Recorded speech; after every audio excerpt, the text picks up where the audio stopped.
Welcome to Nerds at Church, a podcast about nerdery and the Bible. I'm Pastor Kay, and I use pronouns like she and her. And I'm Pastor Emily, and my pronouns are they, them, theirs. In this episode, we'll discuss the 15th Sunday after Pentecost, also known as Lectionary 23 or Proper 18, which this year falls on September 10th. We have one content notification for this episode, and that is that we talk about abuse a lot in all its forms during the deep dive. It is, in fact, the deep dive, basically. So feel free to skip to the readings if you need to. Also, make sure you stick around for a super special, super awesome surprise at the beginning of our Let's Make a Muppets musical section for this episode. Our Patreon listeners will probably know what's coming, but just in case they don't, and for all of you who are not yet Patreon subscribers, make sure you stick around and check it out. Check out the episode description for links to the Bible passages and other references we make in this episode. For our deep dive today, we are in an unofficial series about harm, kind of. It kind of started with Bishop Brenda Boss and the Office of the Keys and what it means to bind or loose, retain or not retain someone's sins. And then last week into vengeance. And this week we've got abuse and how to handle and respond to accusations of abuse. We'll continue next week with forgiveness with a super awesome special guest. But for now, we wanted to actually address some of the bigger and more organizational things. As a disclaimer, we are not lawyers. None of this is legal advice. We are coming at this from a faith perspective, and we welcome your feedback if you have insights into this, whether it's from your own experiences of doing this, or if you just think really deeply and have thought about this. It's really tricky, especially because what is called our criminal justice system is not just and is not faithful to principles of restorative or transformative justice or community care. And so we're trying our best to help give space for both reality and for acting the way we are called to act as people of faith. So, yeah. I would say that we would both encourage you to, if there is an accusation of abuse in your sphere, please call a lawyer. Actual legal advice is good. However, what we're offering today is supposed to be before that step, before the accusation happens. What can you do to create a good space for people to exist? And a few emergency tips, basically. So first, let's talk about preventing abuse in the first place, which is not the subject of this deep dive, but may be handy for you in real life. Mm-hmm. We've got some links to some sources that you may find helpful. Among them, there is a company called Church Mutual, which offers insurance to churches and houses of worship, and they have some suggestions on sexual abuse prevention and also volunteer safety and management resources that may be helpful for you. Mm-hmm. Another option is the Safe Church trainings. The resource that I could find and that we're linking to is done by the Episcopal Church, but there are a lot of churches that do Safe Church trainings, and I think Episcopal churches actually require it of all clergy, at least, to have done it. Yeah, I believe in order to serve. Also, we have some resources from the CDC on preventing child abuse at program activities, and these are also available in Spanish. And I think they were the only resources that were immediately offered in Spanish as well as English that I found. Some of the resources in abolitionist circles and what to do as alternatives to policing also were in multiple languages, including Spanish. Sure. And then also we have some guidelines from the New York government, the New York state government, to take on best practices in an organization for having a abuse-free environment in general. Just general guidelines for your organization and community.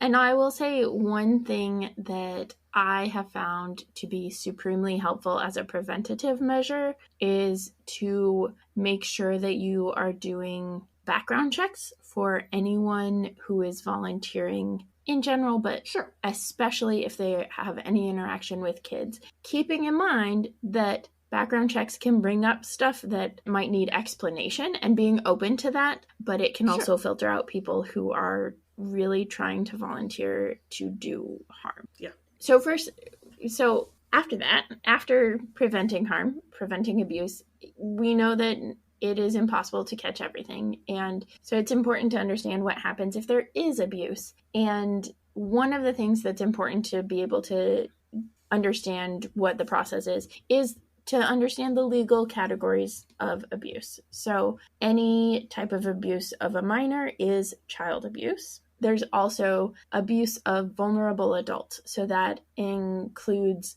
those who are elderly and anyone who is disabled physically, mentally. And when it comes to like mandatory reporting, those are the two main categories of mandatory reporting of abuse. Yes. And then also you have the abuse of adults who do not fall into one of those vulnerable categories. And when we say the word abuse, we are including, for example, physical abuse, mental abuse, sexual abuse, financial abuse, and all of these are genuinely abuse. If someone in your life is financially abusing you, that is not less important or less necessary to get help for than any other type of abuse. If it is mental abuse, that is not less important or less necessary for help. You deserve help. You deserve to live in a healthy environment with healthy relationships. Abuse is abuse. And also neglect counts in categories of abuse. Yes, absolutely.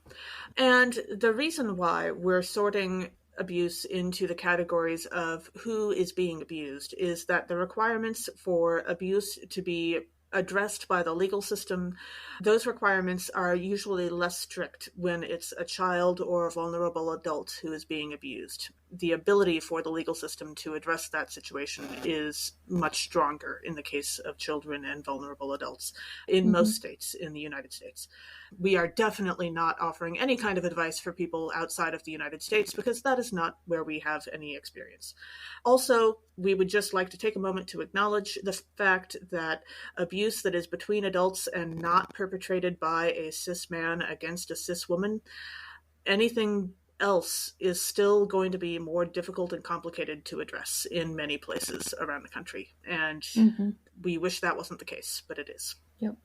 So what are best practices for responding to abuse or abuse allegations? Well, step number 1 is absolutely center the victim, the survivor, not the alleged abuser in all cases. Always, 100%, full stop. If there's one single piece of advice we can offer, it's that one.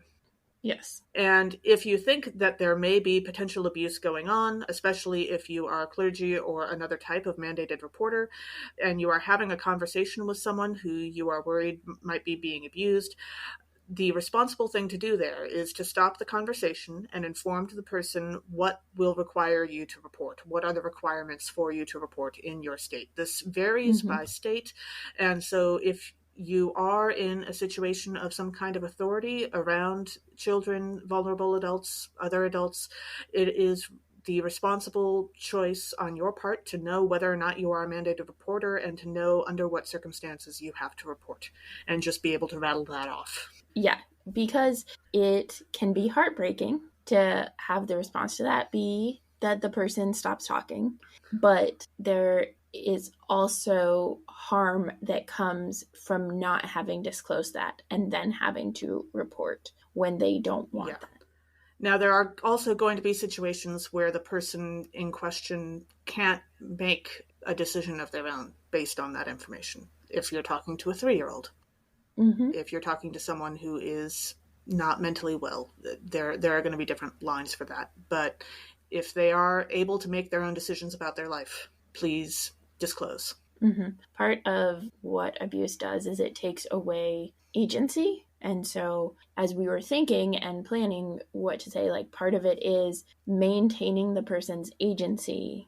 Absolutely. Is super important because you have the potential to be one of the few people that actually prioritizes their agency, even when it's allowing them to choose not to be helped. Yes. And going along with this, if you are a mandatory reporter and you tell them and then they still continue to disclose, or if it's another situation, the method of centering the victim or the survivor is believe them and act accordingly. It is possible there's like that super teeny tiny statistic that it is not true. Believe them and act accordingly. And if it is disproven later, you will still have responded with great care. Yes. And that is important.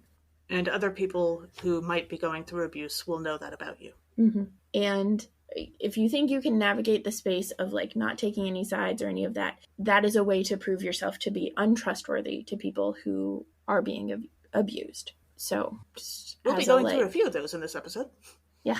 And then the first step is to check and create safety for the victim or survivor. And this is done with them, right? Part of centering is doing everything with them, with their consent, with their direction, to the extent that it is possible. If they say, I want this and I don't want to be involved, that's their prerogative. But when it comes to making sure they are safe, they get to decide. So make sure that if they are not physically safe, they have a way to get physically safe. Make sure they have support. Make sure to the best of your abilities, they are emotionally and mentally and spiritually safe as well. If this is a situation that is like where they are living is the unsafe place, it's hard to navigate that space with them, but you still need to let them take the lead on if they are going back or not. Because, again, their agency matters in this and whether or not they have consent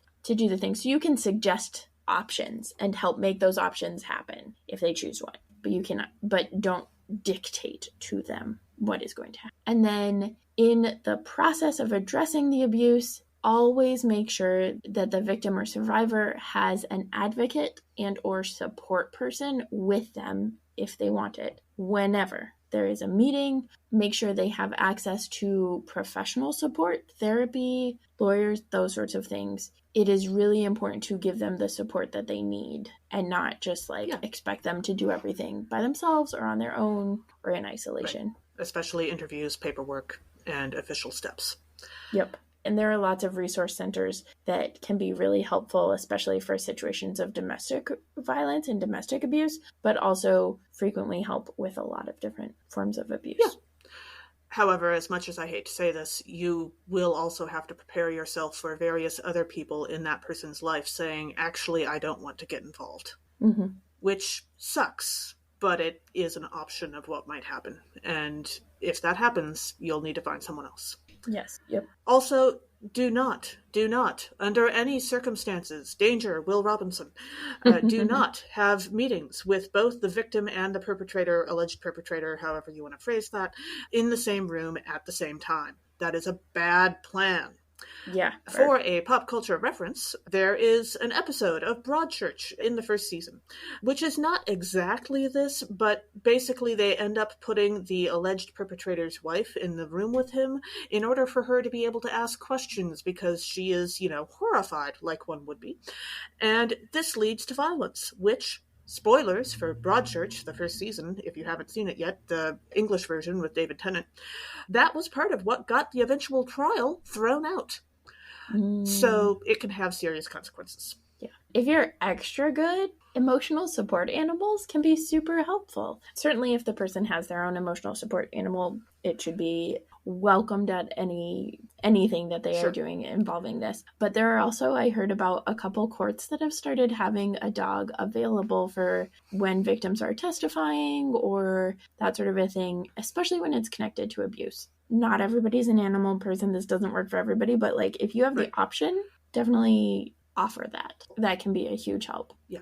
I will, however, point out that emotional support animal training is real and genuine and super helpful, and an animal that hasn't been trained for that may not be up for it, especially, say, an animal who has been through abuse itself. So, don't just throw it on any dog that happens to be around. It's true. Please. It's true. Trained professional animals. Yes, working animals. Yeah. Yeah. And then, as we've mentioned, and just to reiterate, the highest priority is on the needs of the victim or survivor for their healing, for harm reduction, and for repair of the harm that was caused. This is not the same thing as following their direction no matter what, including causing harm to another or vengeance. Like, you can check out our vengeance episode if you're not sure where justice versus vengeance falls, right? This is looking at their needs, not necessarily their wants or their angry reactions. Sure. And desires for vengeance, because those are real and they come from a place of hurt and harm, and continuing cycles of harm is not going to help the situation. No. However, one of the things you can listen to them about is, what do they want to be called? Are they calling themselves a survivor? Are they calling themselves a victim? That is a choice they get to make. That is why we keep using both words. Mm-hmm. And secondary to the needs of the victim or survivor are the needs of the community where the harm has happened. The needs of the community are on the board of things to consider, but they are not ever going to come before the needs of the person who's been through the abuse. Mm-hmm. And following that, after that, sometimes by, let's say, a very good distance even, are the needs of the one causing harm. We are not ignoring the needs of the one causing harm, because ideally speaking, preventing them from causing harm again would be great. And sometimes that involves, say, therapy and various other things, and access to community. But it doesn't mean that they have to have access to your community, and it absolutely does not mean that they need to have access to the victim or survivor. Yep. And that's a space where, in considering all of these things, it is important, because people who cause harm frequently have also been victims of harm themselves, especially if there's situations of kids causing harm to other kids. And so helping make sure that it's possible that one area of harm could lead to discovery of more. Yeah. And you have to be ready for that, because harm is not isolated basically ever. Yeah. And so having that space of connection and space to relate to others is important. And so remembering that we've said that the needs of the community come in second after the needs of the victim or survivor, another thing to keep in mind is that you want to have good communication with your community throughout. Mm-hmm. By community, we mean the organization, the people who the organization serves, etc. Honestly, I'm going to say that this is a step you probably don't want to take without having talked to a lawyer first.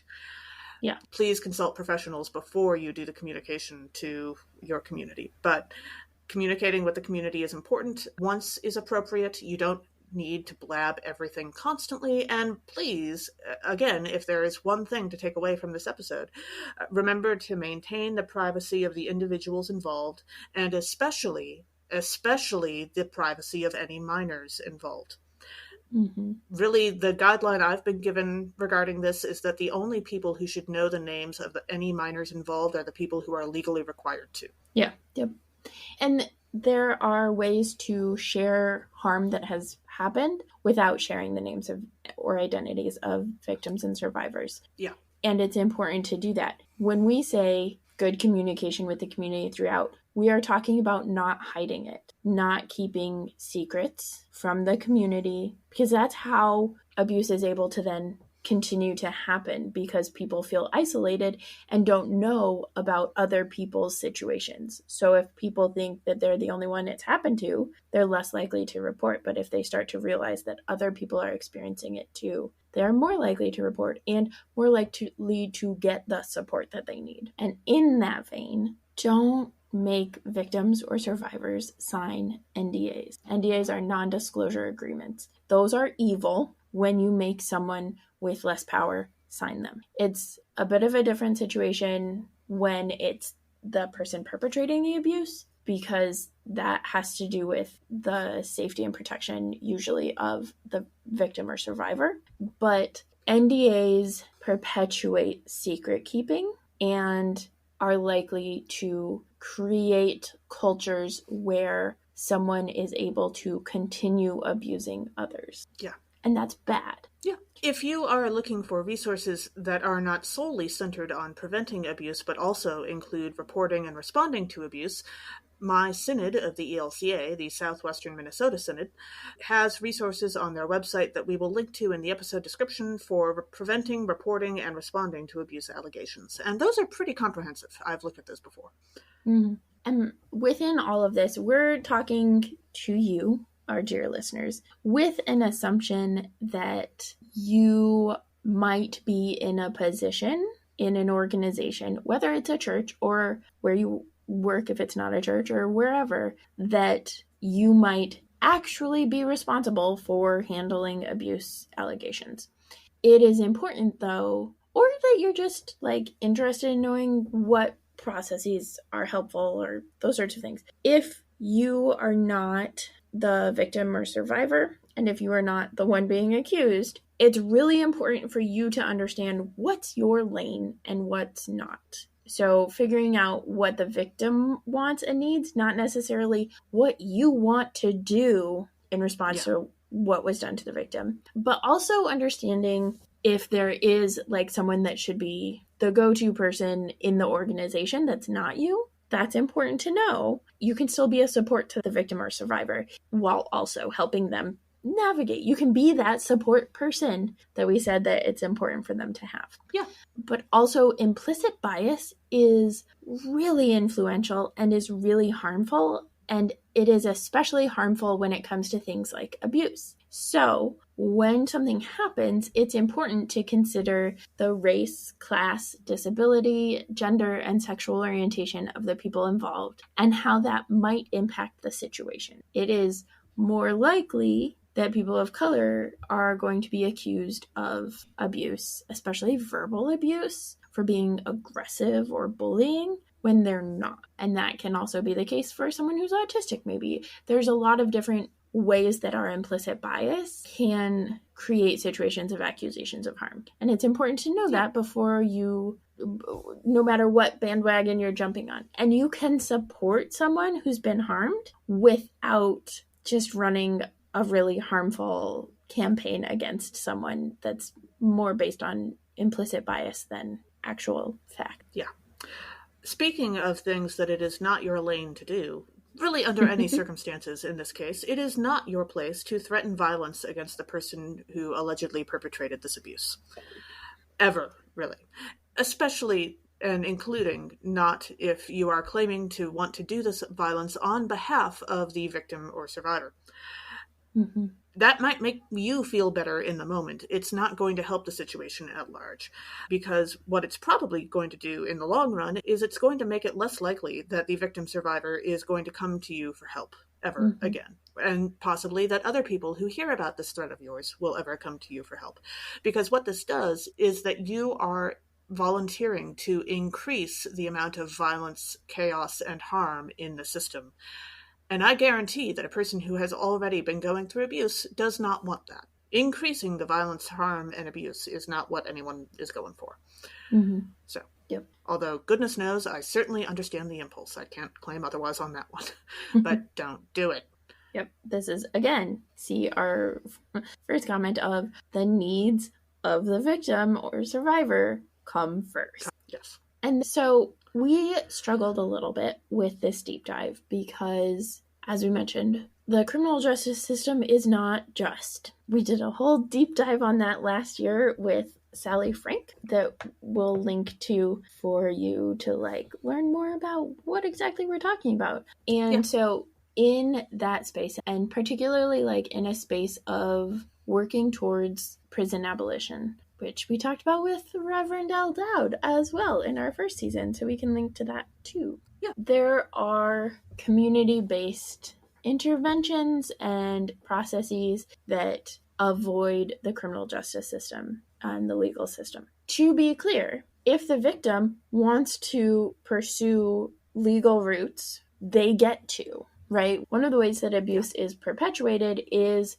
through avoiding courts, avoiding any sort of legal documentation, any of that. We see this mostly on college campuses and sexual assault, that it gets handled within the college campus and not reported to the police, and so it just keeps happening and the problem is not addressed. So recognizing that there are situations in which people are going to want to go to the police, and that is going to be the thing that you do, there's also ways to address abuse that really focus on the victim and the community and healing. And so one of the examples is from Hey Ara Mataora, which is a Maori organization, and we'll link to that example of community-based intervention. So it's taking action that first tries to respond to and end or prevent interpersonal violence. So that's intervening in situations. A great example of this is actually from the show Escaping Polygamy.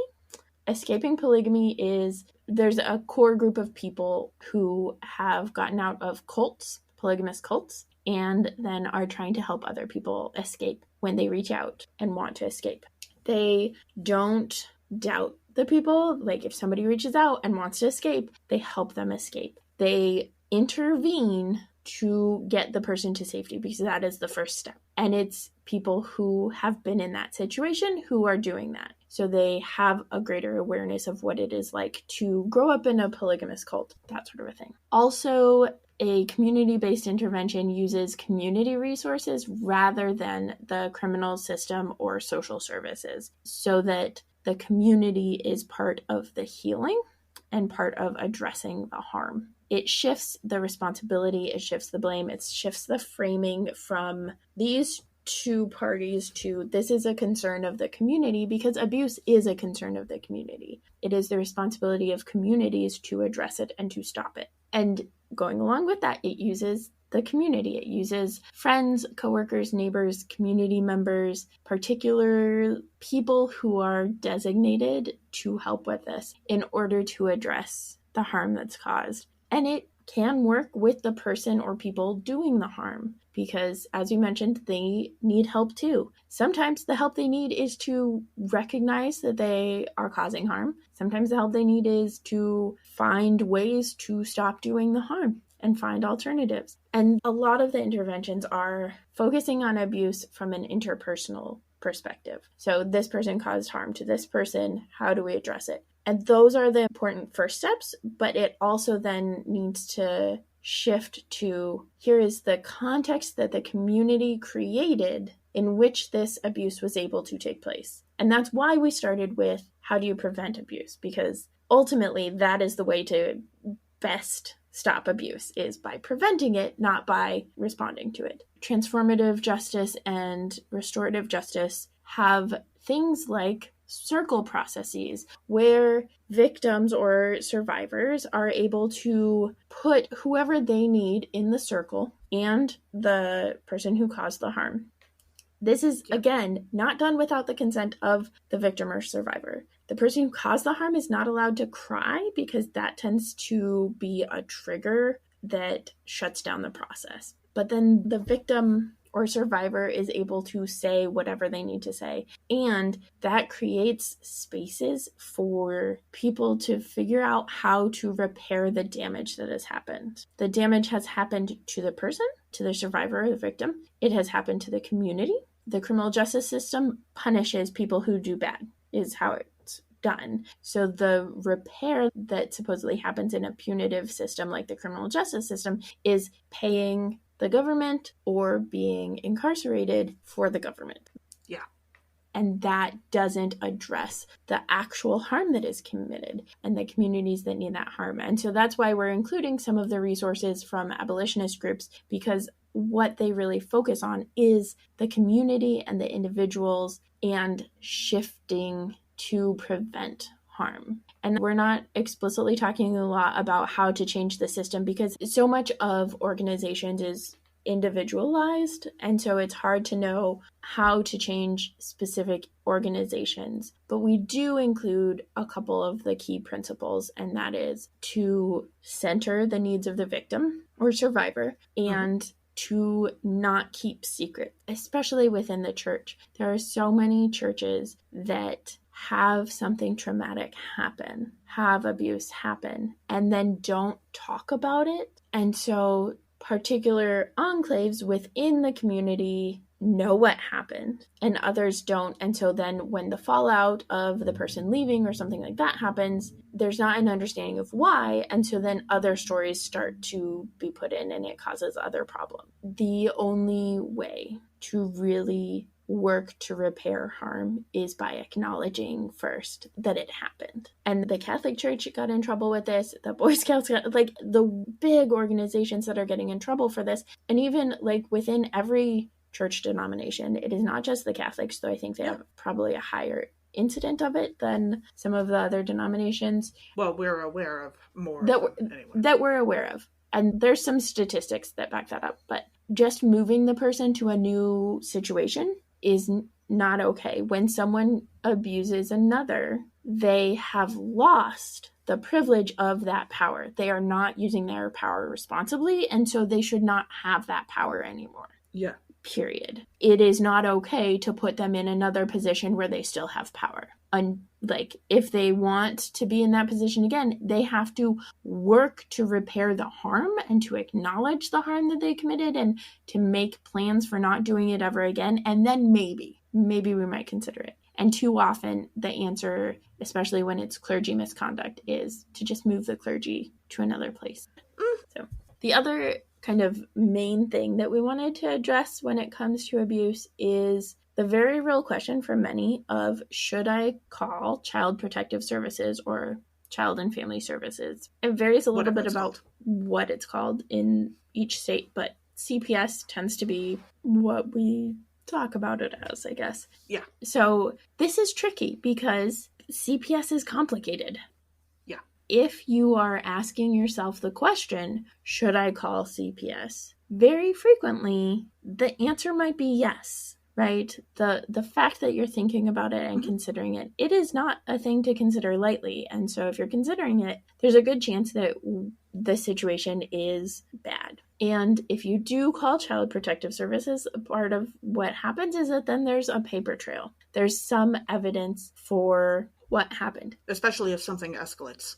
Yes. And that's part of why we say don't keep secrets and don't make survivors and victims sign NDAs, is because there needs to be a record. Otherwise, that person can continue to perpetrate harm in organizations. Same goes for an adult, in particular with kids. Practically speaking, CPS and other organizations like it are usually overworked to such an extent that it is hard for that they don't always have time to unnecessarily harass safe families. This is, of course, coming with a very big caveat, which is that racism and other axes of bigotry, including classism and ableism, are just as much at work within CPS as they are elsewhere. And CPS workers are also just as human and just as likely to develop grudges and to have implicit biases as anyone else. So if the adults caring for the children involved are white and straight, and you think that you maybe should call CPS, that is the most likely situation to be like, okay. If they aren't, it's a more complicated decision for you to make because you have to weigh what will cause the most harm, what has the most likely potential to do good, what is the most supportive of the victim or survivor, those sorts of situations. It's really hard. Yeah. Also, this varies between places, but very often, if you're asking yourself, should you call the CPS, one of your options is to call CPS and ask them hypothetically, if this was a situation, should I talk to you guys? Now, if you do that, they are 1,000% guaranteed to try to get you to give them the information, and you will need to keep your own counsel about that. But generally speaking, you are allowed to ask, theoretically speaking, if this happened, not that I'm saying that it is happening, should I tell you guys about this? That's a reasonable question to ask. Yeah. And I will also, as a caveat, say, when it comes to Native communities and Native children, oh yeah, that's a whole different ballgame.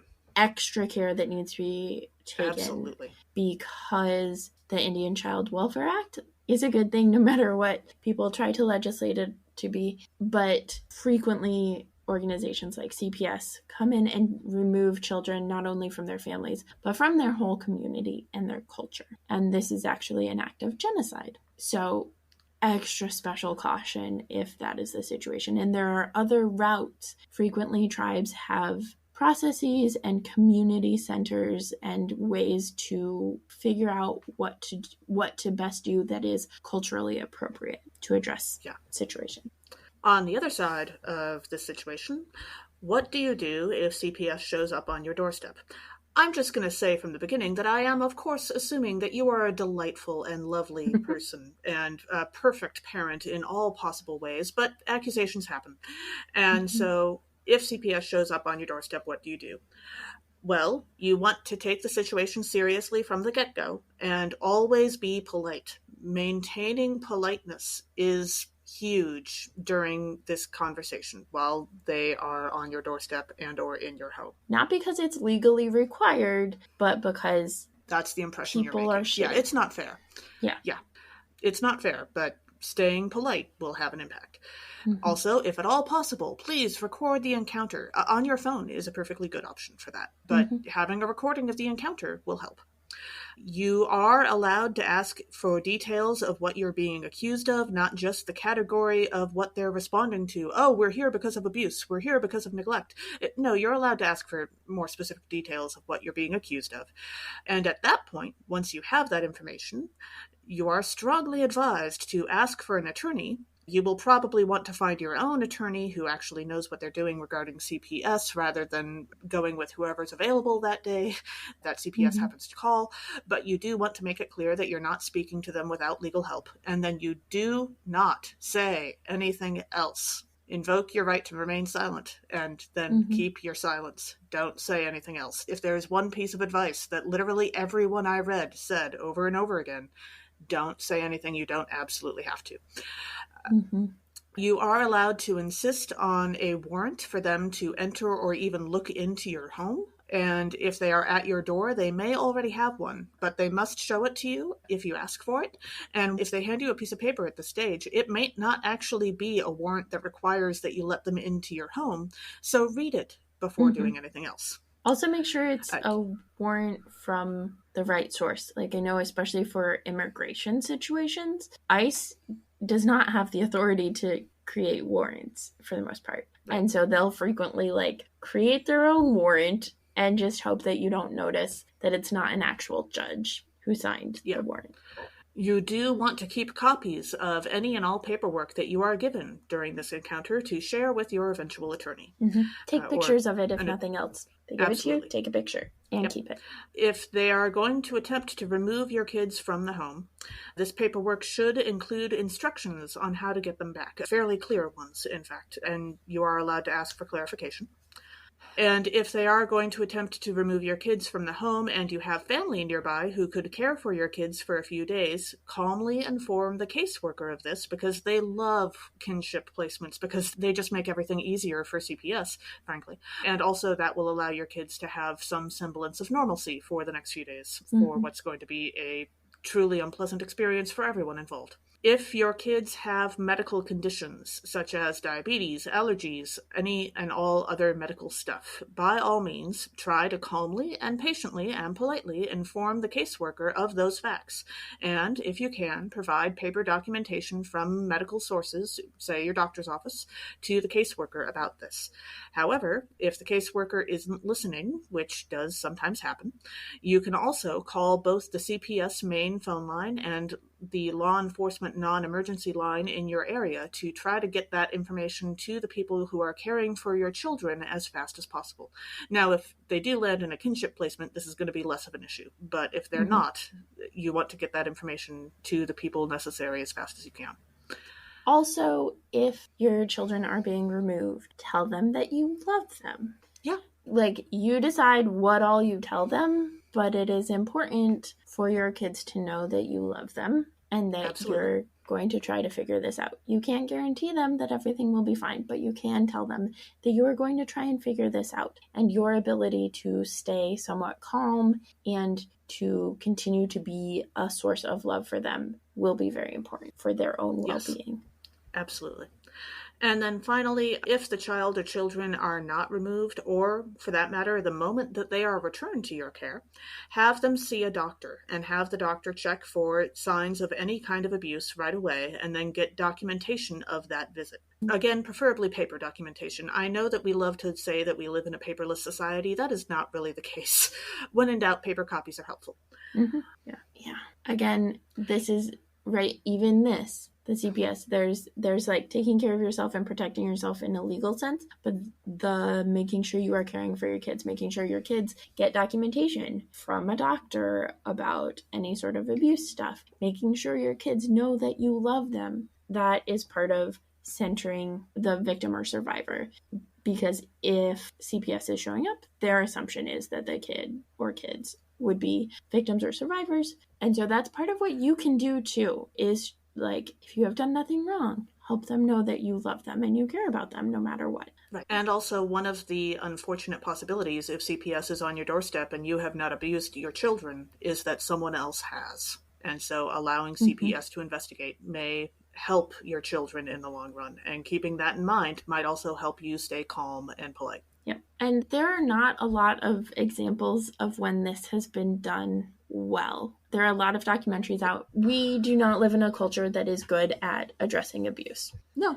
So within that, especially these days, we've had a lot of documentaries come out, whether it's the Hillsong documentary, the documentary about Harvey Weinstein, all sorts of different documentaries about abuse that don't necessarily show them doing it well or don't show them acknowledging power dynamics, which is my biggest critique of the Hillsong documentary that I watched. And getting at like larger cultures and systems. They don't always do that. But it is a place to engage if you're doing a safe church training or something and you want to talk about actual examples with folks. You can watch some of these documentaries and then say, okay, what's missing? What would we do differently? And that's actually like a great resource because it's a case study that's right in front of you and done in a fairly engaging way because that's how they get people to watch. Yeah.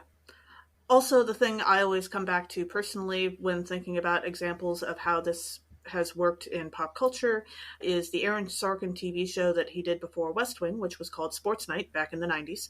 And there is a character arc in season 1 of this show, which involves an adult woman who off-screen experiences an incident of sexual abuse. And then the arc covers how she emotionally responds in the next days and weeks, and also how her coworkers respond and how the organization as a whole responds that she works for, because she goes through this experience as part of her workday.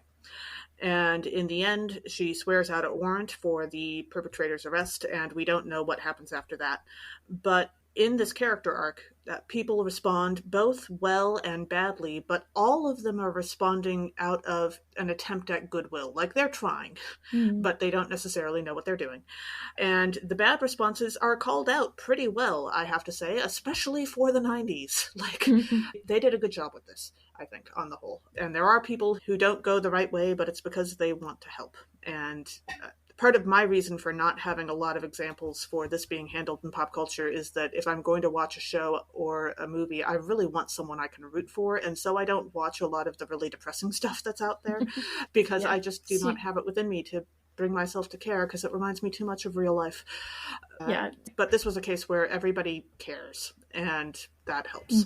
Yeah. Susanna was the one who was watching Escaping Polygamy, and we have a thing called Fun Times at the Island, which is basically when Susanna watches these sorts of documentaries, a lot of them, which is a little bit of exposure therapy, I think, for some people, where it is something traumatic or harmful that maybe they've experienced, maybe they haven't, but when you can do it and turn it off, there's exposure therapy because you can turn it off. But the other show that I think did, this one is tricky for me. I used to love Seventh Heaven, and then allegations came out about the dad in Seventh Heaven, the actor who played the dad in Seventh Heaven, and those are harmful. But I do remember them tackling so many different tough topics, including abuse, and doing it pretty well.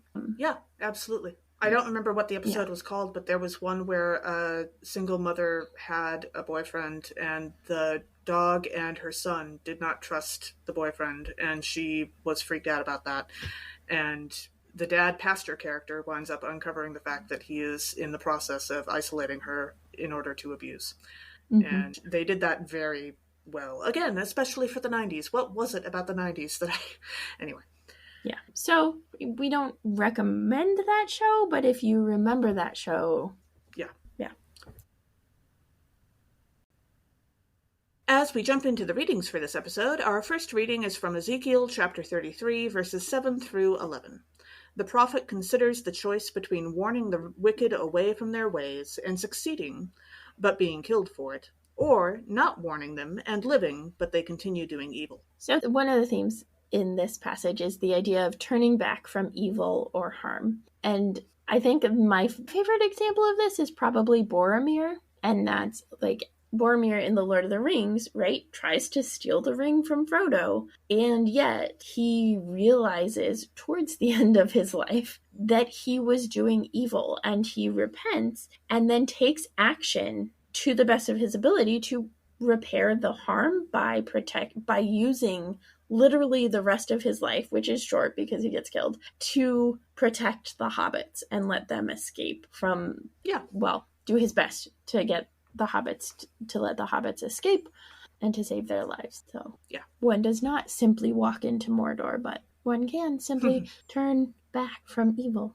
And then diving into the verses, in verse 7, we read, "So you, mortal, I have made a sentinel for the house of Israel. Whenever you hear a word from my mouth, you shall give them warning from me." And this reminded me of a couple different Sentinels, but particularly Sentinels of the Multiverse is a game that my best friend's husband introduced me to. And the Sentinels are like basically some version of superhero protecting Earth, protecting everybody from evil. And so they are both a a first level.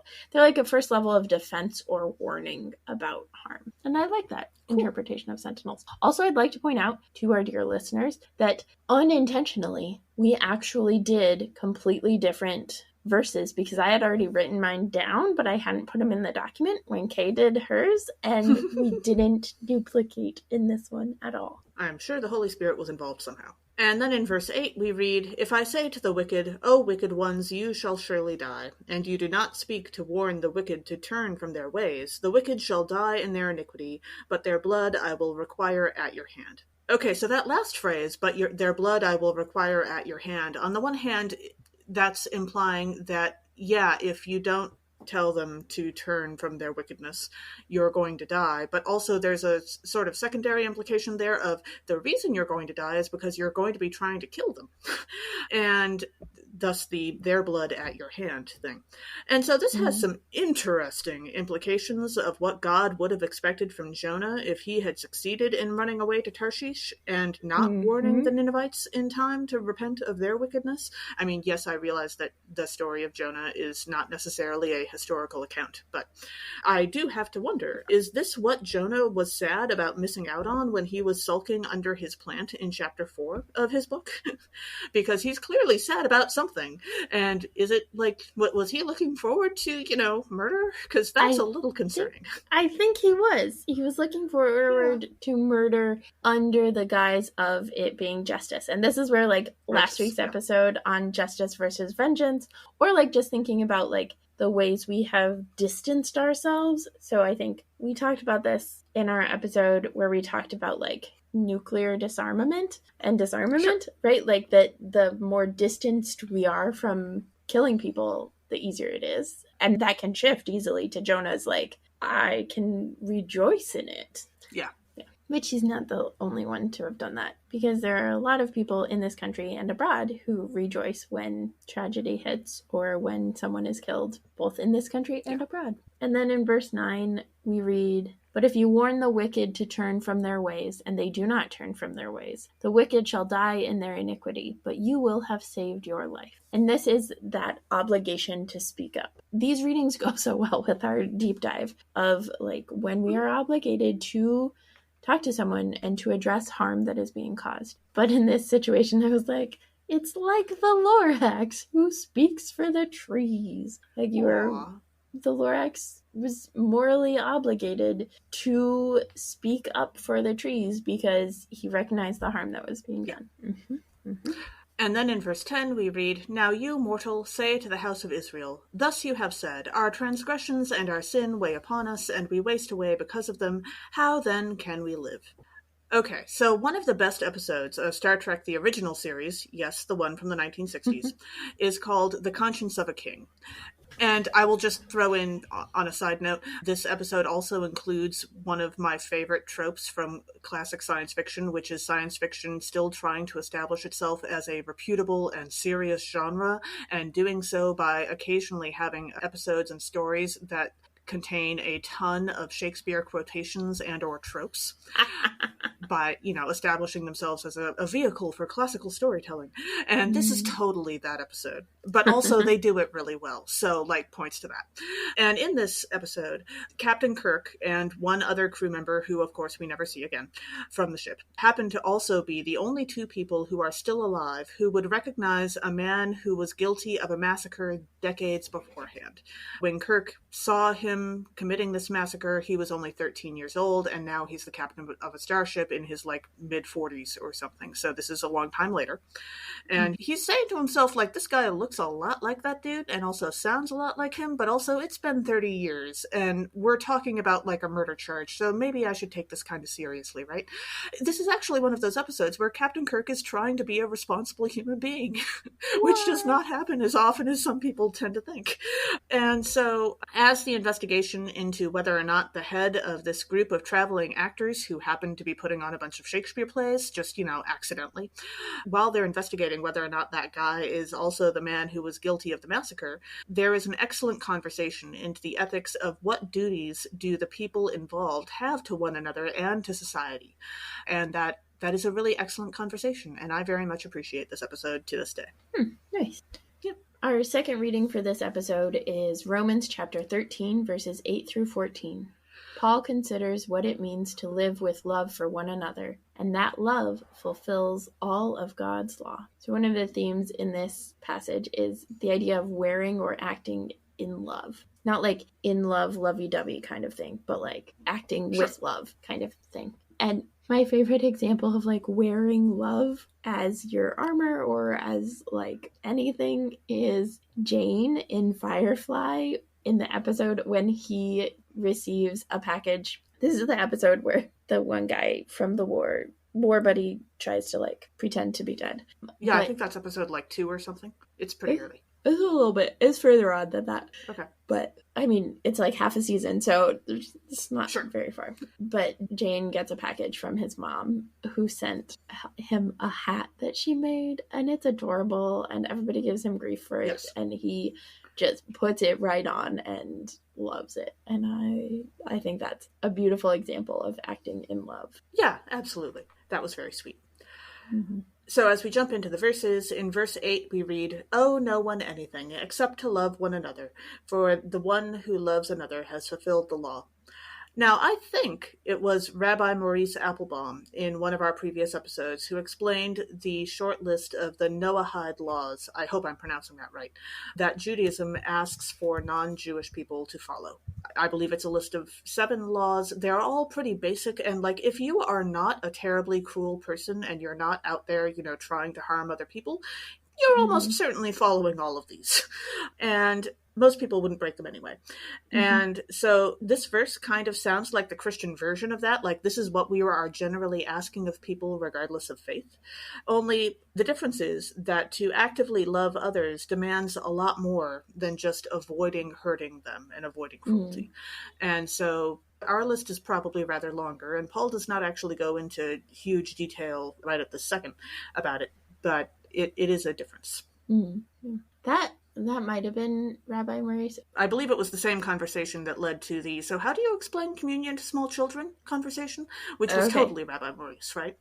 Yes. And then in verse 10 we read, "Love does no wrong to a neighbor. Therefore, love is the fulfilling of the law." And the Methodists have a phrase of "do no harm." If you love them, let them fly. Let them be free. And I do love the "do no harm" as the basis of love. That I think that's also something they share with the medical community.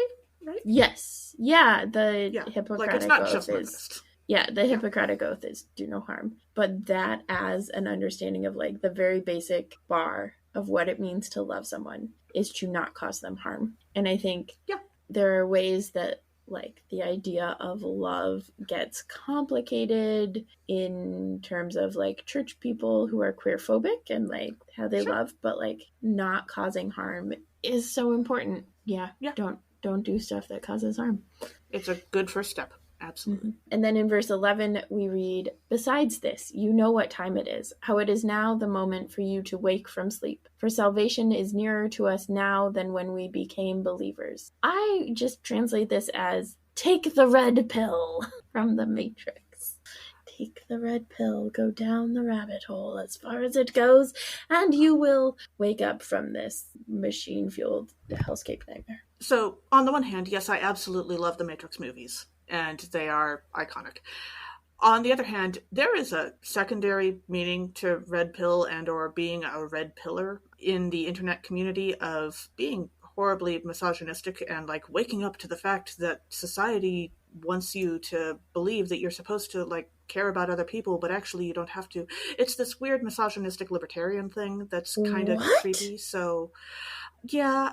Oh no. Yeah. That's particularly... So, okay, here's where that's particularly ironic. Matrix is made by trans women. Yes. No, exactly. But, of course, these people don't, believe in trans people because that's apparently a thing that they think is legit.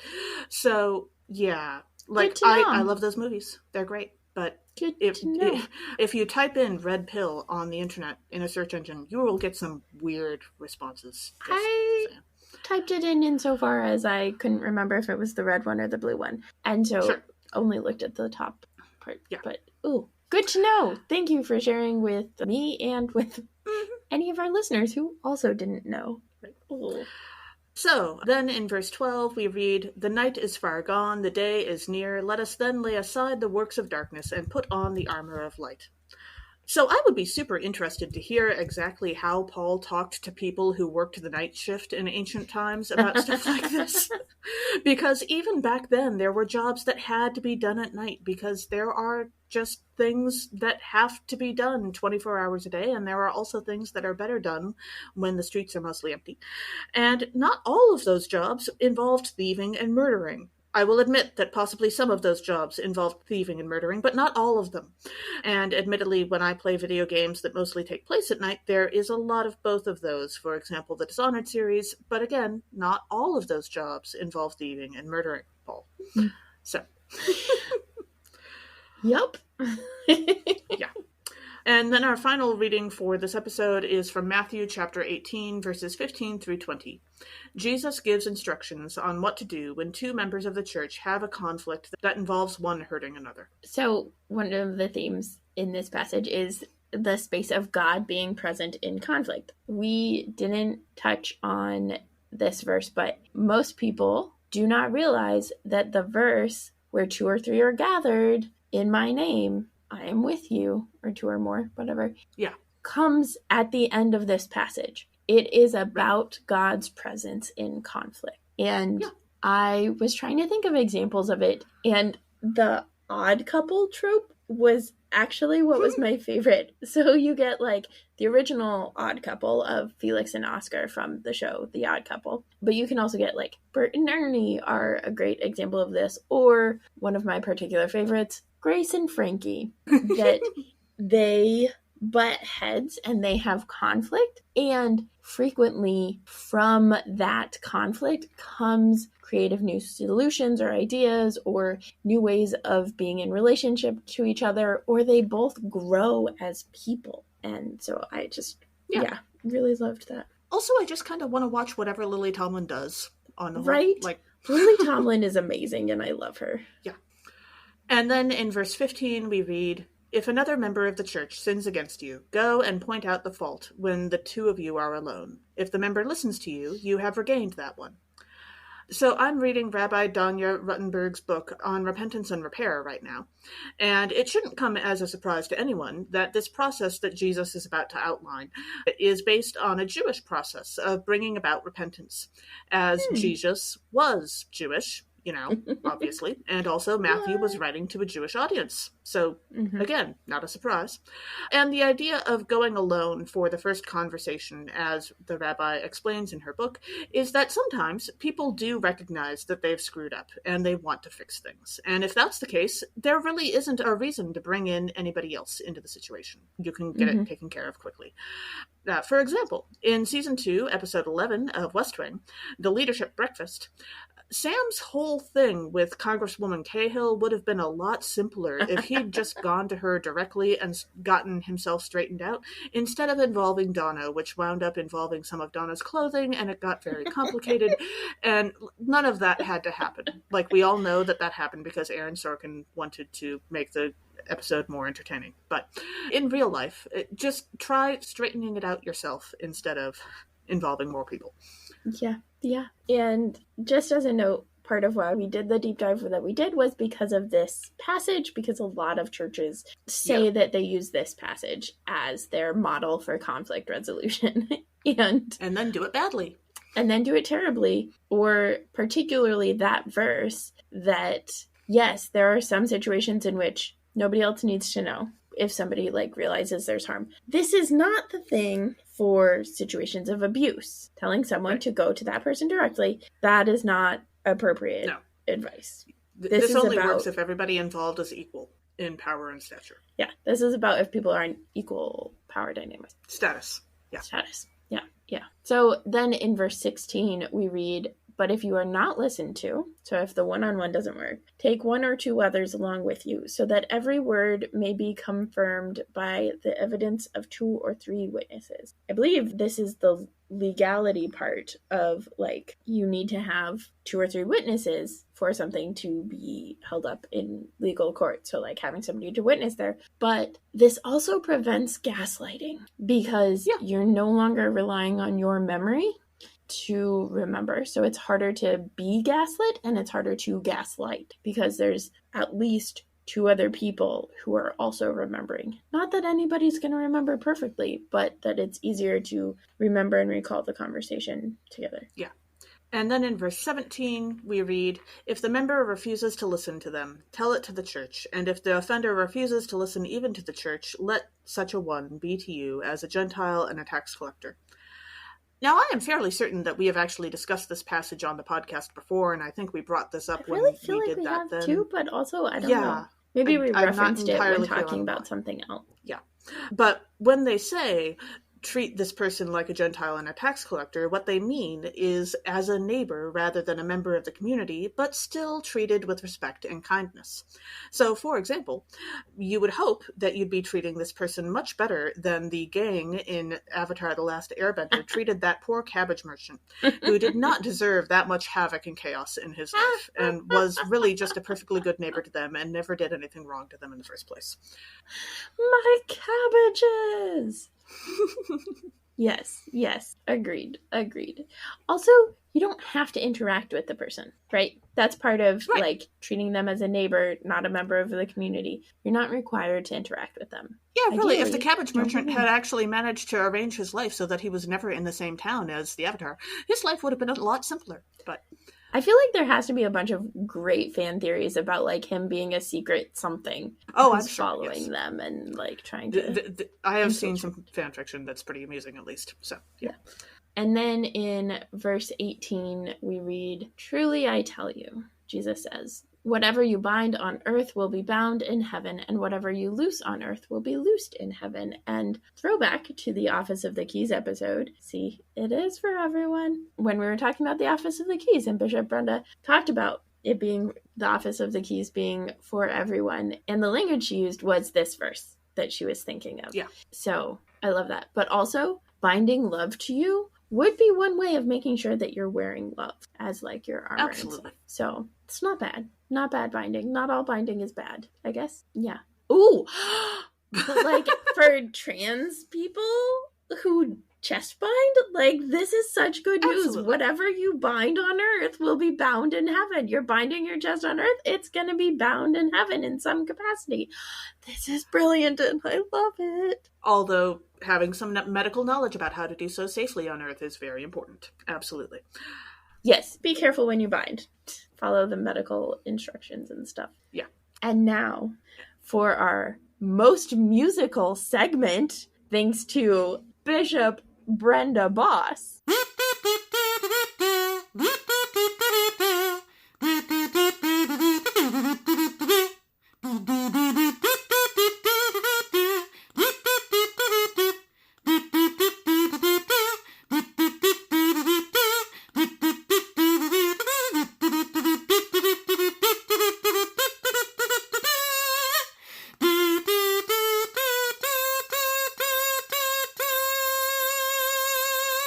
It's Let's Make a Muppets musical time. Absolutely. Okay, who are you casting for Let's Make a Muppets musical this episode? Well, while we were talking about the Romans verse, I was thinking about, Paul really doesn't go into a lot of detail right at this particular point about what does it mean to live with love for others.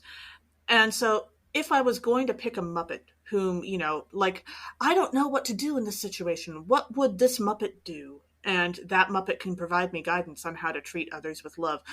I am kind of torn between Kermit and Fozzie Bear. Like, Fozzie Bear is never going to do harm to a neighbor, right? Like, absolutely not. On the other hand, like, it wouldn't be harm to a neighbor, but I could totally see him interjecting a joke at a moment that was really not the greatest.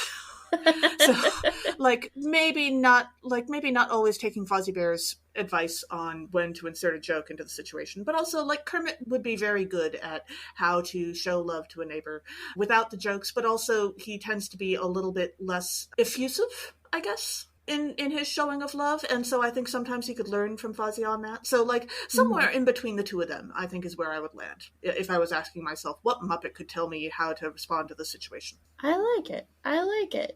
Okay, I was struck by Grace and Frankie and was like, they would be a great example of, addressing conflict within the community.